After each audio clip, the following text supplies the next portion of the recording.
What are your thoughts on 50-50 relationships? What does that mean? 50-50 relationships. You pay half, I pay half. I'm old school.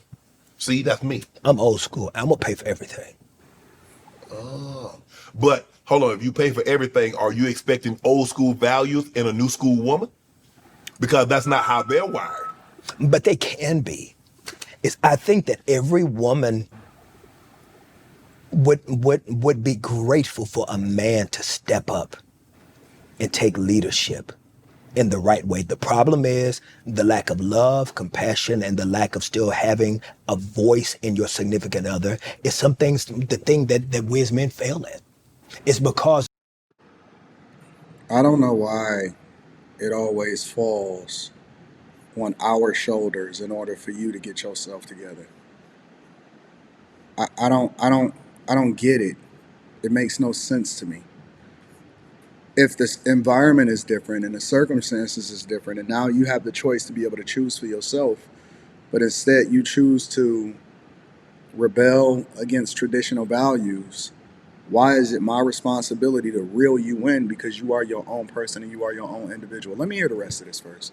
there is this authoritarian mindset that we also have that if I'm contributing and leading everything, that I contribute and lead everything. Right. But there still should be an equal voice and an opinion and view that we must consider, that we must acquiesce to at times, because there's a wisdom and a knowledge that a woman brings to the table that we benefit from.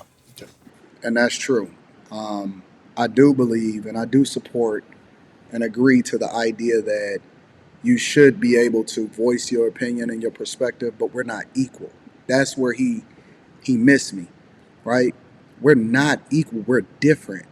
And this whole equal thing is the reason why relationships are failing.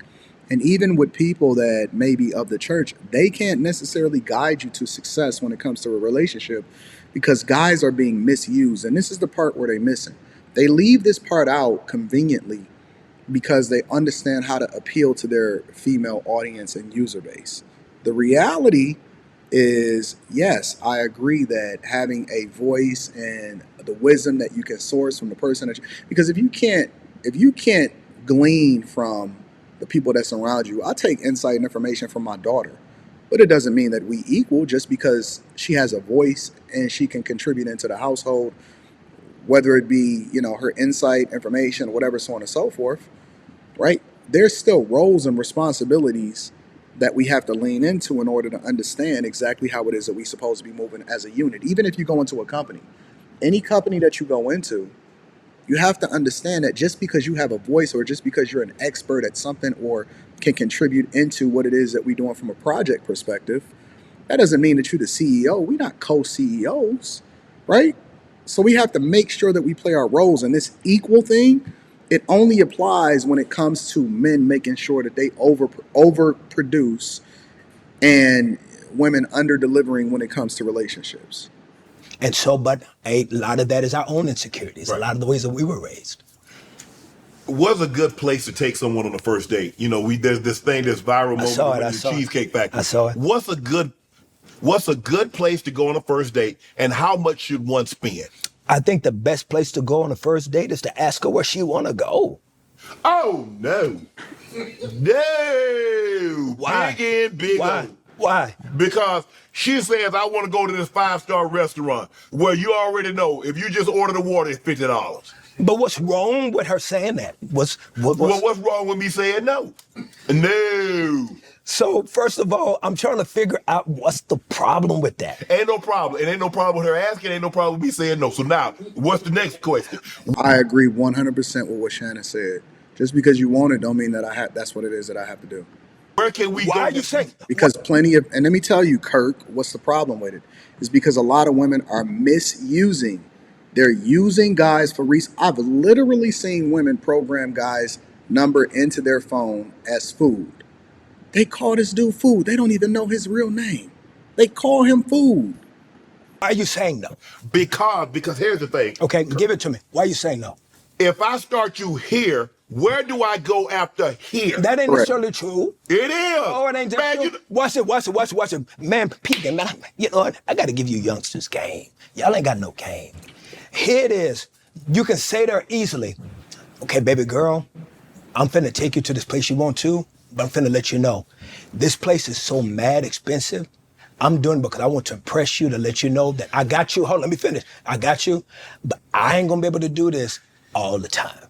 And make a joke out of it, make it light, keep it cool, keep it fun. Nope. Because see, let me tell you what wins a woman every time. Making her laugh. I'm not trying to win you. That's the thing. See, what happens is guys inherently forgot their value and that they're at the top of the food chain. And for some reason, we pedestalize women as though they're going out of style or it's a shortage of them. I don't have to win you. You here because you want to be here already. Make a joke out of it.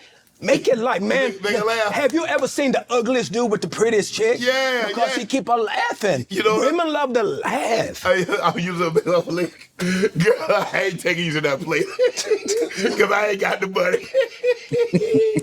Girl, we finna go down here going down here to Chili's or Applebee's or something. You crazy. But that's the thing though, Kirk, you know. It's kind of like That don't mean that. That don't mean that she gonna want that every time. It don't. we not wired like that. You know, once you get established at a level. Now, if you'd have got let's just say, for the sake of argument, in 1993, your first car is a Rolls Royce. You're not going back down. You're not Facts. going down Well, from that. You moving up. But what I'm saying, first of all, And Shannon is 100% correct. And I tell guys all the time, the way that you start off is the way that you have to continue. And a lot of y'all are starting off with the speed of an Olympic sprinter. And the data and the statistics is telling me that y'all not built for what it is that y'all saying that y'all built for. 100, 1,000. Shannon Sharp is 1,000 on point. He was different when it came to Steve Harvey, but he on point when it come to this. I'm not Stephen A. And so I'm only gonna give you so much.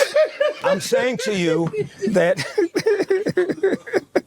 Now you on the couch. I'm saying to you that there is a way for there to be both things can happen at the same time. Okay. That it don't have to be black and white this way, black and white that way. And then first of all, let me also say this. Is I think that if you are taking a girl out and a girl is going out with a guy, that there's not even a relationship to be able to laugh and play with it, even in the process, y'all ain't the ones for each other anyway, because the best relationship that's going to make it are the ones that are friends. Oh, okay. So what's the first question? So what's the I first agree with question I that. should ask on a date then? Do you want to be the I agree that you have to be friends first, but then that takes away the idea that you got to impress her. homie? You want to have fun? You want somebody that's got your back? Laugh, have a good time? What you want to do? Let's walk in the park and start asking. But the problem is men, we're But so again, let's walk in the park. That's your first date. enamored by the physical nature of a woman that we don't even start asking nothing else. We just looking at the booty, we're looking at the breast, we're looking at her neck, we're looking at her feet, we're looking at her Nah, I ain't toes. looking at no feet. Nah, ain't nobody looking at no feet. You ain't looking at feet? I'm looking at feet. I'm looking at feet. So let me ask you a question, because here's the old question: dating to get married. So do you go on a date to get married, or what do you? Because I Yeah, I don't believe in that as much as I know that a lot of Christians push that narrative. I don't believe that marriage has to be the sum total of a person's existence. I don't believe that. that seems to be the overwhelming. About sheer numbers. There's going to be many, many beautiful women that will never get married just on the sheer numbers. There's more women than men. Then that means that you're the prize, right? So stop pedestalizing women and then chasing behind them and treating them as though they're better than you when in reality, you are the prize. He just literally told you and contradicted himself at the same time. Right. So if we make humans feel like that your sum total of purpose and existence is in the space of a marriage, then we fail all of the beautiful people that will be single, that are single, Right. that God can't use them, that there's no purpose for their life, and that there's no plan, and that they can't That don't have nothing to do with being in a marriage or a relationship. live fulfilled lives. Right. So you can be able to date and still put parameters on if you want to be active or not, how much you want to give of yourself. So you can be able to still enjoy beautiful relationships. And it doesn't mean that you got to be walking out in your mind, marriage. Right. It's because not getting married is not a sin. Oh, okay. Yeah, but the problem with that is too many people are having children out of wedlock. And so he's partially correct. not getting married is not a sin, but all of the things that people do around it, which most people can't control themselves, and then they have children out of wedlock, they having sex out of wedlock, they carrying before they marry, and all of this other type of stuff. And so when you solving for a problem, you solve for the majority and not the minority. And when people feel as though they can do what they want to do and still get away with it without any parameters, then that breeds an environment where you basically let the devil come in and run rampant. And that's why we see our community so toe up. So he's partially correct. Being married is not a sin. But then at the same time, all of the acts that we do outside of marriage is a sin. It ain't a sin. Right. And so we got to stop making everything black and white. Marriage is not on the same level as salvation. It ain't. And so you got to be able to have friends with people, and you can be able to establish the boundaries of what the friendship needs to look like, how far it needs to go before it crosses over. And if something beautiful turns out of that turns into a marriage, it's a beautiful thing. Right. Marriage can be a beautiful thing, but it's not the sum total of a person's existence. But let me ask you a question. This open marriage. Can a marriage survive with openness? Nope. Nope. I don't know why a person would want to be married then. Just don't be married. Yeah. Correct. Just don't be married. Just be other. Be something other. And like I said, I think that the social constructs we form, it's almost like our generation, Shan. If you are a 30-year-old woman, even to this now, if you are a 30-year-old woman still single and you go to a family reunion, all the old ladies are gonna pressure you. Girl, why you ain't married? Where your man? Where your husband? All of these social constructs that we put the pressure on people for things that they may not be ready for. Right. And that does not make them wrong. Right. That just makes them not you. Right. I had Steve on the show, and he said, blending families are hard. Extremely hard. Now, it might look good on a postcard. And we see what happened with Lori. And everybody might paint a rosy picture, but it's not easy. Facts. Your situation, I think you have a stepdaughter. No, I don't have a stepdaughter. I have a daughter. You have a daughter. I have a daughter. That's how. So basically what he's saying is he looks at his stepdaughter as a daughter. I'm assuming, because I don't know his personal situation, but based off of what he's communicating. She addressed you as such, and you. Hell yes, that's my daughter. Wow. And I put hands on anybody to say something. That's my daughter. I fought for her. That's my daughter. She legally. No, you literally fought. You went and you like, hey, bro, no. you decide these papers because that's gonna be my child. That's what I did. That's what I did. I pulled up. 26 years old. I pulled up. That's my baby. That is my baby. That is my little sandy head baby. She's 34 years old now and still my baby. Still my baby. She has an incredible husband, incredible, I'm a granddaddy, but that's my baby. I legally changed her name. I adopted her. That is my daughter. There's no step. Carry on. Tammy is a mama to carry on. Tammy is an incredible mama to carry on. I didn't know that he had a blended family. But I'm going to leave that part for you guys to be able to comment, fight in the comments or whatever like that. But I think that he's absolutely wrong from the very beginning when he basically said that ask her where she want to go and all of this other stuff. No. Don't lead with that. Make sure that you be very, very careful because how you start off is how you got to continue. Let me know what y'all think in the comments. Make sure y'all tap into the Patreon. Link is in the description. Also, make sure you tap into the Millionaire Morning Show this morning. It's going to be a great show.